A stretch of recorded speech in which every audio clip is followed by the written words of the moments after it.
Good morning. I get the opportunity to introduce Chris Stellhorn.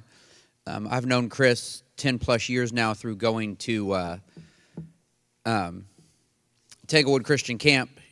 Heard him lead and speak a couple times there. Just got to interact with him there at camp. And then when he and got to hear about him choosing to go, for him and his family to go to Scotland, had the opportunity to bring it before the elders, or as an elder myself, anyways, bring it up. We were looking for a foreign mission to, that opportunity was just right. And so,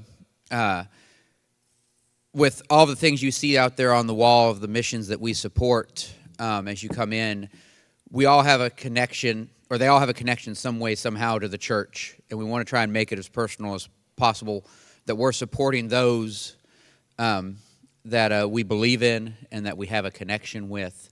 If you are not a part of Clan Stellhorn on Facebook, those of you who are on Facebook, he does a really good job of updating there and really seeing what is what his mission there with his family is doing, and all that him and Shannon and the kids are doing. But I'm going to quit rambling and let Chris tell you more about it, because he's got all the details. So Chris, welcome. Come on up here. I'm going to pray for you real quick before you speak. Father God, we thank you for bringing Chris here to speak to us this morning, to tell us more about how he is doing your mission and spreading your word to the people of Scotland in his little corner of the world there. And we just ask that you continue to watch over them and continue to bless them, and bless his words this morning as we listen to him. In your most holy and precious name, amen.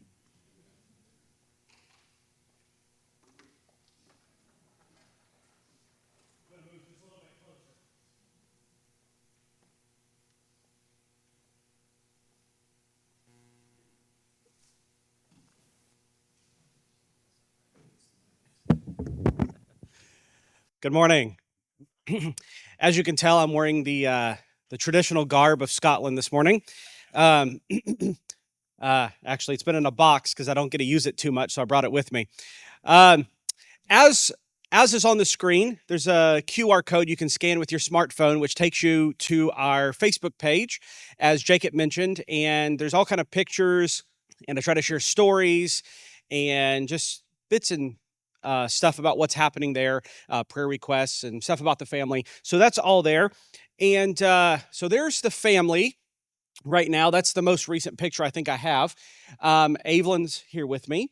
And then beside me is Cullen, Gideon, and Silas. And then you have Avi, Gwendolyn, my wife Shannon, and then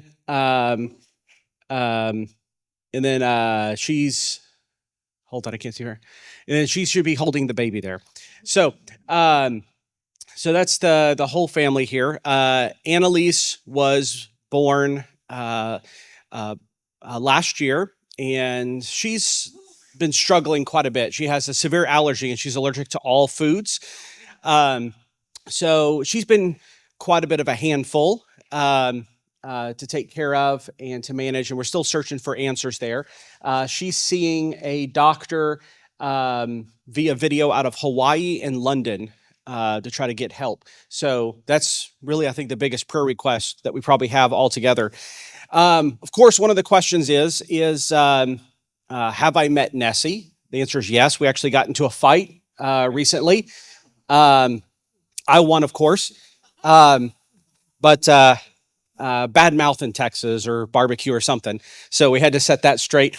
But when it comes to Scotland, if you ever see a picture of all of Scotland, of course, Scotland is the northernmost part of the United Kingdom, the island.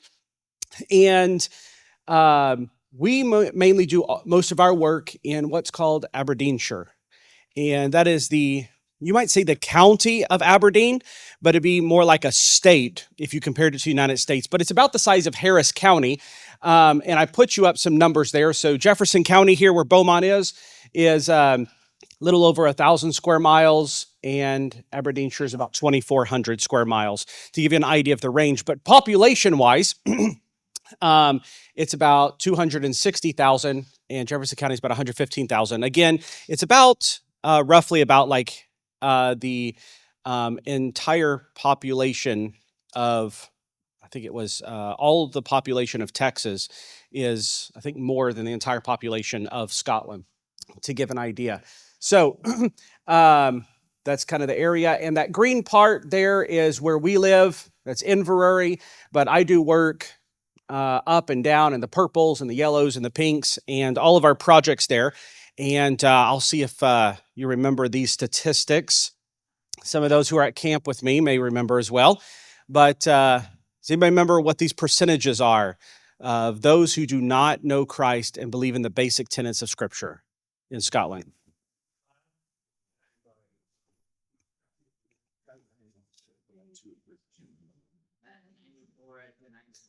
I think you're looking at the next slide. And then the percentage of those who do not attend church regularly. That's one in about every 2 months. Once every 2 months. That's regularly. All right. Right on target. So 94 to 96% of people do not believe in Christ and the basic tenets of Scripture. Now, you do a survey and you say, hey, on those lines, how many people are Christians? And you might have 40 or 50% of people that say, oh, I'm a Christian. That really has no basis whatsoever in the culture. And I'll explain why here in a second. Only about 36% of the dominant church in Scotland, which is the Church of Scotland, believe in the gospel story.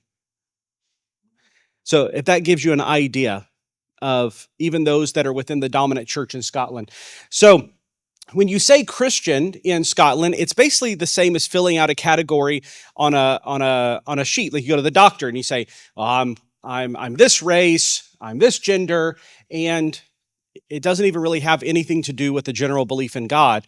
It might be saying, well, that's just the general cultural term of religion in my country, but it has no basis whatsoever. So, for instance, when in the school system, which I'll tell you a little story later, but at Christmas time, they do tell the birth story of Jesus, the Christmas Jesus. It has nothing to do with the Easter Jesus and the resurrection at all, but it's told much like you would tell the story of Alice in Wonderland or Peter Pan. It's just a cultural thing, a traditional thing, but it goes no deeper. And so when you look at those who are in their 30s and 40s, they're usually 2 to 3 generations easily removed from knowing anybody who went to church, who knew Jesus.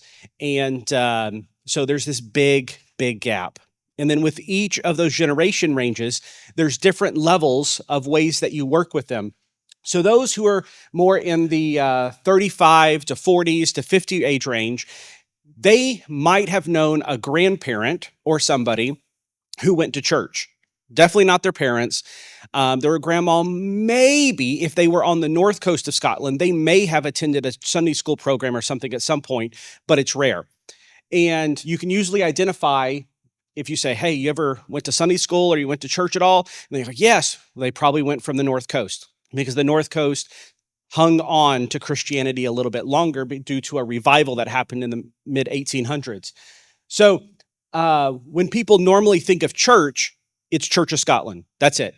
No ifs, ands, or buts. That's what it is. That's what it looks like. That's who Jesus is. And that's it across the board. And so that's really one of the first things you have to change is that Jesus is more than the traditional Church of Scotland and what it looks like. And I've identified a really good question to figure out if somebody's a Christian or not, or how long they've been a Christian. I show them this picture. It's 100% accurate. If they recognize VeggieTales, they have probably been a Christian for more than 10 years. So, what do?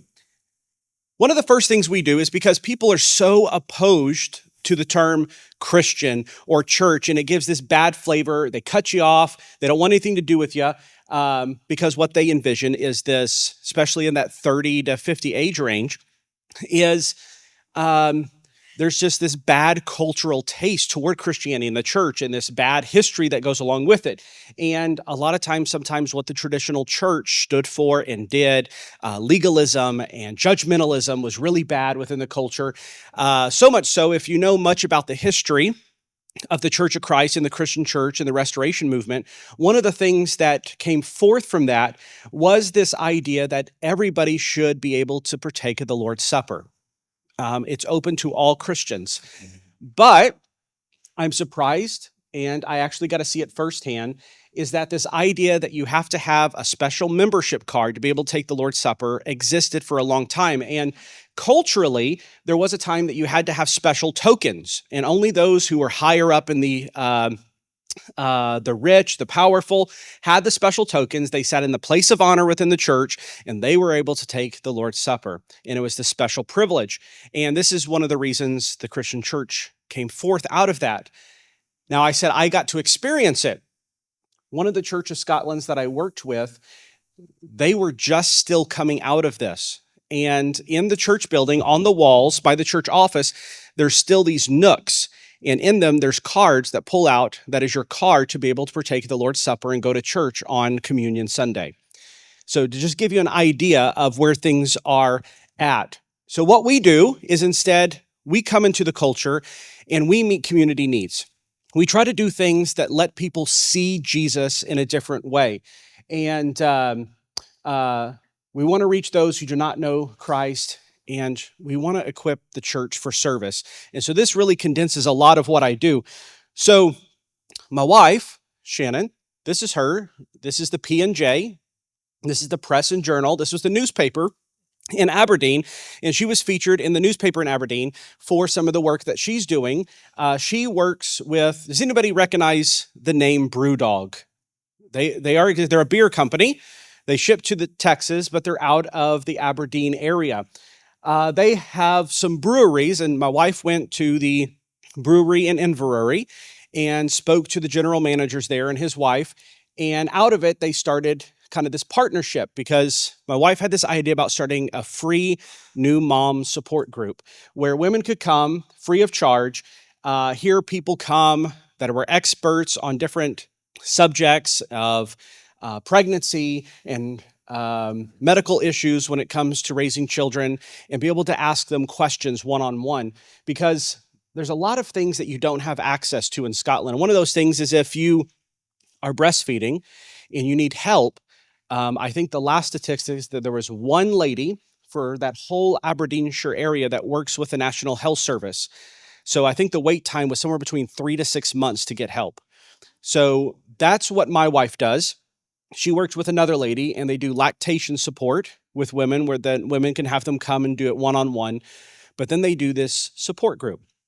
They have, I think, 40 or 50 women that are involved in it right now that come. They come to the pub on a Tuesday morning. They buy themselves a coffee, so it's really good for the pub because they can't sell alcohol that early in the morning either. And then they can get help. And then here's some of the pictures from that. So lots of babies. And then what happens is all of these projects, they become this environment. And what this environment is we do these community projects, and they provide a place where we can then go in and meet people, build relationships with them, provide them needs, and then they end up at our house, or they end up at the coffee shop with us, and we're having the deeper conversations with them. And then from there, we're in a place where we can have those very relational conversations about Jesus and faith and what's going on in your life. And so the same with our men's group. I think I've showed you this picture before, but I do the ministry of smoked meats. And it's one of the first tools I bought when I moved there because there's not barbecue in Scotland. And I do lots and lots of food because food brings us together. We all enjoy food. And so, of course, I make very exotic foods like smoked wings and pulled pork and Texas-style spaghetti and things that wouldn't be a little bit normal for us, but you cannot find there, right? A Popeye's chicken moved into Aberdeen, and it was super exotic. Like, there's still lines that wrap around, and it's like 6 months of being there because there's not a lot of diversified foods. And somebody said, Chris, you excited about the Popeyes? And I said, well, back home, that's gas station chicken. I said, I know plenty of people who like it, but no, I've never been a big fan. But if you like Popeyes and that offended you, I'll apologize to you here in a minute. This is our men's team. Myself, my friend Gregor, Ricky, and Ian. We met each other. I met Gregor just a couple weeks after moving, and we launched Meldrum Men, our men's outreach, about 6 weeks after I hit the ground. So it's been running about 2.5 years. And then from there, I met Ricky and Ian owns a farm. And out of Ian's farm, we hold our men's retreats. And then I'll tell you about Ricky and how all that's come about. So Meldrum Men, again, it's just a men's outreach group. It's not connected with the church. We provide a place for men to come, find support, build relationships, because men in Scotland don't do that.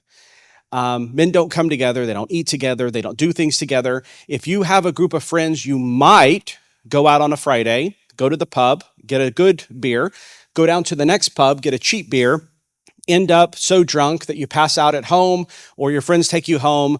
You try to recover Saturday. You might get drunk again. Wake up Sunday, recover, go for a walk with the family if you have one, and then try to get back to work on Monday. And this is the rotation of hope. You just hope to get to Friday so you can do that. But relational wise, there's not this connection. So some of the guys, they're stay-at-home carers for their wives, meaning their wives have a medical condition. They don't get out of the house. They get to come to Meldrum Men and find this place with other men to have the support. Because in Scotland, 1 in 4 men will end their own life. The number one cause of death for males between 8 to the age of 25 is suicide. Number one cause of death. So this is like one of those things we really wanted to tackle. And so this is what we've been doing for about 2.5 years. And so even while I'm here, I had a fella who messaged me and was like, I don't know who to turn to. I don't know if there's a counselor nearby. And I said, well, I'll reach out and see if we can find if there's any, he was looking for a male counselor. If there's any male counselors nearby, but you can always call me and talk to me, and messaged him back and forth. There's just not the resources. A lot of times if you do have, you're dealing with stress and anxiety and it's overwhelming and you don't know what to do, most men will not reach out and they'll just go to the grave with it in that culture. Because if you do reach out, you might wait a long time to get into the doctor. Once you get to the doctor, the average thing is you might get offered 3 counseling sessions and some pills and be sent back home. And so you'll hear about 1 to 2 men a month that took their own life. There was 2 ladies who went missing before I flew over. And a few days after I got here, there were 2 sisters and they found out they had jumped off a bridge together. So this is just kind of the normal thing in Scotland that we work with and why it's so important. And so this is other things we've done. I look for places for us to do and things to do. So we have a electric bike group in Old Meldrum. I had them come out and they provided the electric bikes for a night and gave them a whirl. I knew a fellow who was a mechanic who had this shed that nobody really knew about, but he had told me about. And he's got, he doesn't have a wife or kids. He just spends all of his money going on holiday 2 or 3 times a year. And then these cars that he has hidden in the shed. And so we went over and got a peek at his secret shed. They're in the middle of the village. Out of Meldrum Men, I mentioned Ricky earlier. We launched a second one. It's in Afford, and this is Afford Men. And it's totally hands-off, means we help encourage Ricky. We helped him get things started. We go down and support him every few months. But he runs the one in Afford, and it's the same thing as we do in Old Meldrum. Provides a place for men to come together, eat good food, and things like that. So just relationally, we do a lot of relational things. So this was a Father's Day barbecue I held in my front driveway at my house and provided the neighborhood. And one of the things about Scotland is you don't really go to other people's houses. You don't get invited to other people's houses. And so we invited the whole neighborhood. I had the smoker going, 2 charcoal grills, and I had found the golden black stone griddle at a Costco that was there for about 3 weeks and can do smash burgers for our men's group and all that kind of stuff. And one of the older ladies who showed up, she sat down and she was eating a hamburger, and she said, this is the first barbecue I've ever been to in my life. And I think she was in her mid-80s. in Scotland, they do barbecues, but it's usually British sausages, British hamburgers, thrown on a propane grill, cooked as fast as possible, and pulled off because you got to fight the rain. And that day, it poured all morning, and so I got the grills going as soon as the rain stopped. So, and then equipping the church for service. I do a lot of fill-in preaching and preaching different places and encouraging. And I wrote a series called Dangerous Men. And it's a 4-week men's series based upon 2 lines from the original Top Gun. You are still dangerous, and I'll be your wingman. And we teach men these 2 very important things, that God can still use them. He still has a purpose for them. Even if you're feeling like you've lost your masculinity, even if you feel like that things have been too bad in your life or discouraging, that you are still dangerous, that God still has a plan for you. He still wants to use you. And then this idea that we have to be bonded to one another and helping men bond to one another. And so one of the guys that was in that series to become really close with, his name is Duncan. He's been on our men's retreats now. And he found out a few weeks ago that he might have prostate cancer and it could be advanced. And I was over at his house visiting and said, Chris, I want to show you this. And he got this card in the mail from one of the other guys who was at that Dangerous Men series. And in it, it says, Duncan, I'll be your wingman. And he says, this is like one of the greatest cards I've ever gotten in my life. And just teaching guys to reach out and support one another.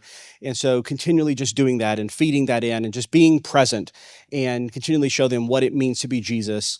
And more than just an idea about Jesus, but the actual, I want to experience Jesus in real life. And that's what we should be doing for one another. We should be the living example, the imitation of Jesus himself, not just another Christian we've seen, but we exemplify Christ and we pull people back to Jesus and say, look at Jesus. Look how he serves one another. Look how he loves one another. And that's what we want to do. We want people to experience Jesus, to almost smell Jesus around us. And so this is just some of the men's breakfasts that I've taken part of. The average church in Scotland, the age is about 80 years of age. There's hardly anyone under the age of 65 in any of the churches that are left. And so in our area, there's some men's breakfasts. And so these group of men, they go from breakfast to breakfast every Saturday. And so I've got the opportunity to get to know some of them and then to visit with them. And then there's our men's retreats, which have been a lot of fun to do. So what we do is we take Scottish men, we take them to a farm that's on the edge of the Highlands that raises sheep and cattle. The fella I showed you earlier, Ian. And then we do this very uncultural thing where we work very hard to break them down. We confront them with everything that we can to show them what's really going on in their heart, what they've been afraid to show that's been buried. And we help them to confront all of their wounds, all of their hidden sins, all of their secrets. And at the last retreat, there was a fella that I had known for probably over a year. And he shows up and he was like, yeah, we ask him, what do you think you're going to get out of this? And he's like, oh, I'm coming just to be encouraged or whatever. Within about 15 hours of spending time with me, he was crying in the front yard. And it was just dealing with things that he had never dealt with his entire life. And we take him through projects, we take him through sessions together, and they're all based upon the wounds Jesus experienced at the cross. And we deal with things like shame and guilt and so forth. So the last retreat that we did was actually based upon Psalms 23. And it just so happened that we held it right when a man who was coming had just lost his wife. So that was really, even if there was no other men that came to it, it was really great for him. So I have a video I want to share from one of the guys who was a part of the retreat. We'll see if it plays or not. If it doesn't, that's okay. Hi, it's Phil, and yeah, this is nearing the end of Saturday. Well, we're getting into the evening of Saturday, and impressions of the weekend. I've been to different Christian events, and they've had their merits. Obviously, of course, they have. For your wee people sharing common faith and rejoicing in the Lord, and But I have to say, this is probably one of the best events. In fact, it is the best event I've been to that's men related. It's business is done and learning stuff about how to deal with things and how to get new tools and how to deal with different issues and basically building relationships. I mean, really seriously deep relationships in some ways, yeah. Just a connectedness, which I think I really needed in my life, and I think it's something I can treasure, and I could heartily recommend to any Christian guy to come and do this. I think it's a must do. You know, if you really, can't but praise the setup here. I think it's just been brilliant, and it's really helped me to kind of think where is my walk with God, how and really how to connect with Him a bit more than I have been, and some healing going on big time. So it's really good, and you can hear that noise in the background. It's a working farm, and that's great as well, actually. Yeah. So yeah, definitely a thumbs up. So the interesting thing here is that one of the other men that was on the retreat with him, they sat right next to each other for 30 years in the same company. They learned more about each other in 15 minutes at the retreat than they had in 30 years. So just to give a glimpse. And so this is a picture from the farm when we did the Psalms 23. And one of the last projects that we did is last June, we launched a youth ministry program working with one of the Church of Scotland's. And through it, we trained 4 youth leaders. And for those that are under the age of 20, they probably most of the time have never heard the gospel at all. There's definitely no Bible in their house. You can't go down to a store and buy a Bible. The best place to get a Bible is Amazon, but you can't just go find a Bible somewhere. So most of them never held a Bible, never read a Bible, never read any scriptures, never heard John 3:16. So just basic stuff. So through it, we were having about 1 to 2 teenagers coming new every Friday night. And in total, we preached the gospel to about 60 teenagers in about 4 months who may have never heard the gospel in their entire life. From that, I was invited, as I mentioned about the school assemblies, to come into a school assembly during December time, and they wanted somebody to come tell the Christmas Jesus story. So about a week before, I sat down with the head teacher and I said, well, what's the guidelines here? What share, not share? Is there anything that I need to know? And she goes, no, it's really just open, just to show the Christmas story. So I went and told the Christmas story and the connection with John 3:16 and told all about Jesus and the gospel. That was to about 129 through 12-year-olds. Again, most who had never probably heard the gospel in their entire life. So that's just a glimpse of the work we're doing. When I get back, we're actually getting ready to launch a home church program. And we've helped 2 or 3 guys relaunch home churches and one start a new home group in their church. And then this one will actually be a home church program starting in Inverary that hopefully will then reproduce more home churches, because that is the best way to plant churches in Scotland. There's not the resources, there's not the money to rent buildings. And so home churches, we'll be able to plant churches across the villages and then go from there. And so this QR code here, this just takes you directly to our giving portal. We always appreciate if you and your family will pray for us throughout the week. At our table, there's a card that has my family's picture on it. If you take it, put it on your fridge, and if you pass it during the day, pray for us. And if you do or have considered your family supporting a missionary and praying for one, we'd love to talk to you about being your family's missionary that you support. And then, of course, the QR code that takes you to our Facebook page that I mentioned at the beginning. And so before I finished up, I wanted to ask if there's any questions. I know I went through that and all of those things, a lot of different projects we've been doing. But is there any questions about Scotland or anything else that I can answer? The suicide rate among men. Yes. And you talked about the loneliness. Mm-hmm. they not have any personal drive, or is it poverty? What is it that just keeps them stuck where they are? Well, so I come at it from multiple directions. So first of all, there's a spiritual darkness in Scotland. You don't always feel it the first week you're there. Maybe the second week you begin to realize something's off. Once you're there for a while, you realize just how heavy that is. And but for most men, there's just this lack of hope. There's nothing ahead to look forward to. For many of them, there's not the trusting of a faithful spouse. They don't even use the term spouse anymore in the UK, and probably haven't for, I was trying to label it down for 15 or 20 years. It's all partners. So you don't know if the person that you're with is going to be with you next week, next month. You might even have a child or two, but there's not that faith connection keeping a family together as well. So there's a lot of broken families. And a lot of kids who have parents who live here and here and here, much more than you see here. Now, from there, you also have the loss of masculinity. Men don't feel like men. And with that, you have the economic factor, because the cost of living is very high, and many men will show up to work, and we've seen it, and then find out, oh, I don't have a job in 2 weeks.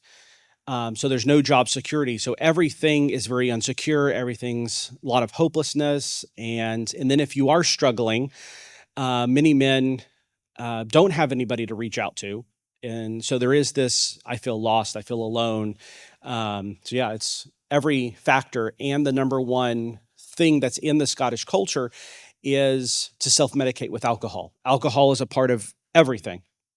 And so it's it's just you always have something with you in any social situation. And so a lot of self-medicating.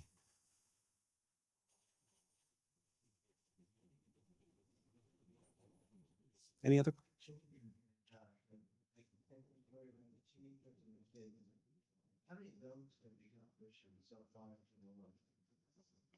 How many have become Christians that I know of? Well, I think within the youth ministry, I think there's probably about 15 that you would say know Christ, and we try to give them all a Bible.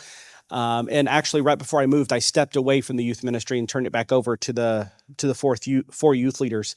The 9 through 12-year-olds, I don't know, have much connection with them, but just the ones in the youth ministry program so far.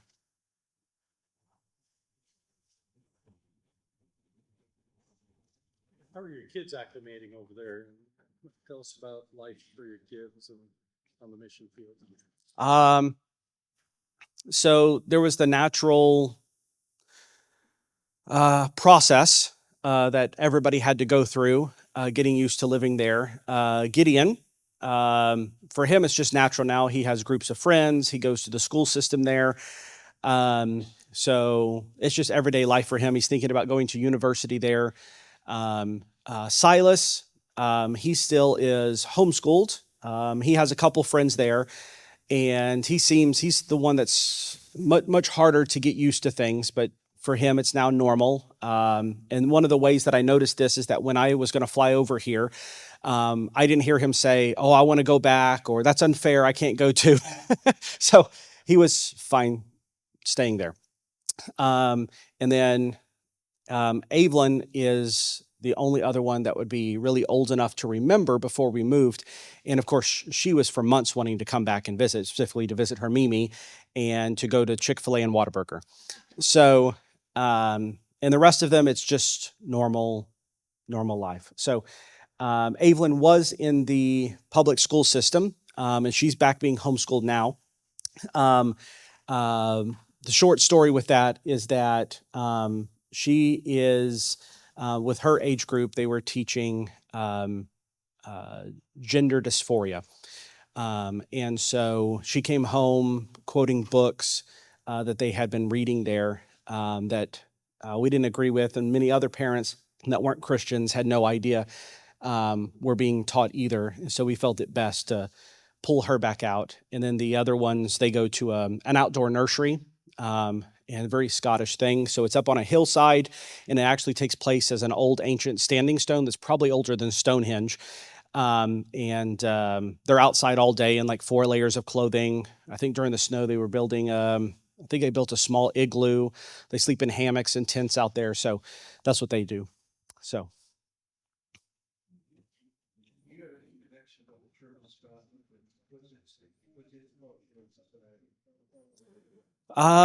So I do have connections with the Church of Scotland. The youth ministry program we started was at a Church of Scotland. Some of the men breakfasts I go to are with the Church of Scotland, but I don't particularly have like any certification with the Church of Scotland in any way, shape, or form.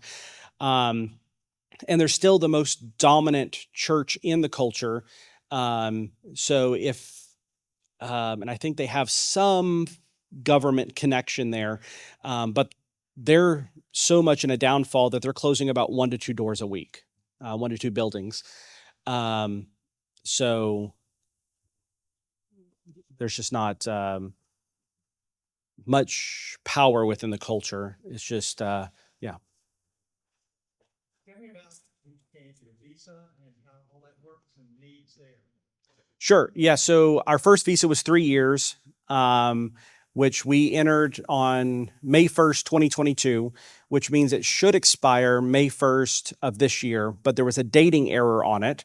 So it actually is expiring the 18th of March, which that wouldn't seem that important, but when you come to year 5, that's when you apply for permanent resident, or also known as indefinite leave to remain.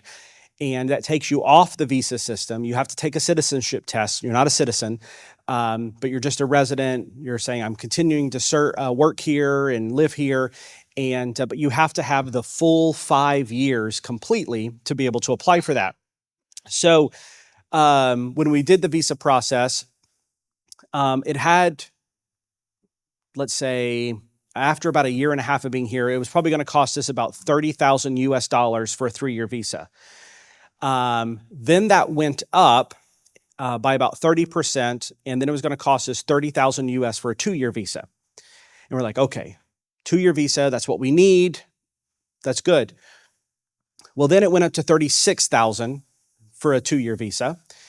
And then when we realized the dating error and how we would have to have that full 6 weeks, when we come to year 5, we were going to have to do a 2.5-year visa, which took it up to $42,000. So that was like the big number. And so without telling the full long story, but the short story is that in the fall time, there was a fellow who had reached out to me and says, selling some of our stock, and we'd like to give a little bit of a donation, a little bit bigger towards your visas. And he said, it's not going to get you to 42, but it'll get you a little closer. And I think so far we had raised somewhere around 13,000 at that point. So when December came, I think we had raised maybe about 16,000. And so at that point I was getting a little bit like, God, I've done all that I can do. I don't know what else I can do. And going through the process, I just got to surrender, and I've just got to leave it up to you. And 2 days after that, had found out that fella had been so passionate, he went back to his church. That was about 75 to 100 people, and said, we need to try to raise money toward this visa. And so that December the 15th, they called me that evening after the church service and said, we don't know how it happened, but we just had an offering of $32,000 raised, and don't know where it came from. And so I told him, I said, well, we got to coin a new phrase. And that new phrase is, what in the bread and fishes is going on here? And so so that then brought us to what we needed to apply for our visas. So we'll have all of our project costs next year. And one of the purposes of the visit here is to be able to continue doing work. We have to continue raising our monthly support because of the cost of living. Of course, inflation here goes up and it goes up there. And the exchange rate between the US and the UK is we lose about 30 cents on every dollar because the UK dollar has more worth than the US dollar. So it just takes that little bit more. Yes. I don't, but my friend Ian, who owns the farm, he does. That's actually, I met him. He was at a men's breakfast and had been asked to come play the bagpipes. Yes. So, any other questions? Outside of what you mentioned about men and relationship, what are the biggest barriers in Scottish culture, current culture, to you, to your ministry? Well, You were saying to mhm. me earlier that the speech codes are more down in London, but there's the bigger cities have more problems with freedom of speech and political correctness. Yeah, so the UK doesn't have a freedom of speech amendment. They have something that might somewhat resemble freedom of speech, but has a lot of, yes, you have freedom of speech, but. So usually those don't affect us too much where we are, being so rural. I was trying to think what might be the biggest hindrance where we're at. Just a lot of what we do is people are very insulated. And so it takes the Scottish culture, the guys who there would say it's very dry ground. And also culturally and relationally, there's a lot of layers that you have to work through relationally. So Scottish people on the very surface layer, very friendly, very open, but unlike here, Southerners, Texans, you'd be very friendly. You might help somebody on the side of the road, take them home with you then for a bowl of some food or whatever. That doesn't really happen there. Your surface is very, what's the weather like? Oh, that's good. But then there's a big relational layer you have to work through till you get to the point of saying, hey, would you mind if I pop over to have coffee at your house? That's a whole nother layer to get to. And then there's a whole nother layer to get through until there's actually, you might say, friendship level. To give an idea, there's a fellow that I met, he was from Ireland, and he had been living in Old Meldrum for about 30 years, and he joked, he goes, I just received the word, I just became a local. And so that just kind of gives you an idea of what it's like. So I use the Texan novelty quite often. People like that. So yeah. Any other questions? What are your long-range plans for staying Mhm. for how long? 2.5 years, and then we do indefinite leave to remain once we hit the 5-year mark. Yes. Yes, we're just continuing on until God says otherwise. Yeah. Yes. And then, we'll do the citizenship test when we hit 5 years, and with that out of the way, then we can apply for the year 6 citizenship if we need to, and then we'll have free reign. Once we get past the visas, we'll be off the visa system, which gives much more freedom altogether. So, yes, sir. Do you have, in the area that you are, like festivals and gatherings where the community actually comes together? Is that something that happens? 'Cause, we have Mhm. stuff here. Not in quite the same way. In Old Meldrum and a few other villages during the summertime, you will have like the Highland Games, but it's not in the Highlands, so they don't actually call it the Highland Games. They just called it like Old Meldrum Sports, where they do the tossing of the caber, which is the big log, and all those things. And so there's those type of events that will happen, but they're not quite as relationally community oriented as like saying like a church fall festival. And so which of course I didn't share about, which those are just some of the things we've done. We did the Halloween outreach in the middle of the villages, and have had, I think the first year 300 or 400 people come out to our front yard when we did it. And we now do it in the thing with hot chocolate and roasting marshmallows. We celebrate American Thanksgiving. I slow smoke 2 turkeys. We have about 50 people at the house. So we do a lot of very relational things, but not a lot of community events that are like very relationally oriented. As a novelty, there's the joke thing. I get the question of, why don't you sound more Texan, Chris? And I said, well, what are you talking about? I talk like this. And they said, that's what I was looking for. And so it's like, it would be the kind of the same way they see it, kind of a novelty. And so many of the guys will quote Mel Gibson quotes from the movie, things like that. But yeah. So, yes, ma'am. How long is that internship take? How hard is it? Well, I don't know for sure, but I've heard it's fairly difficult because they don't just ask you questions about UK history. Some of the questions are about like, who from the United Kingdom won like the Oscar for movies in like 1972. I've seen some of the questions like, oh my goodness, I don't know why I need to know that, but yes, we'll see when I get there, I suppose. We'll get the books here in a year and a half or so and start studying. So, yeah.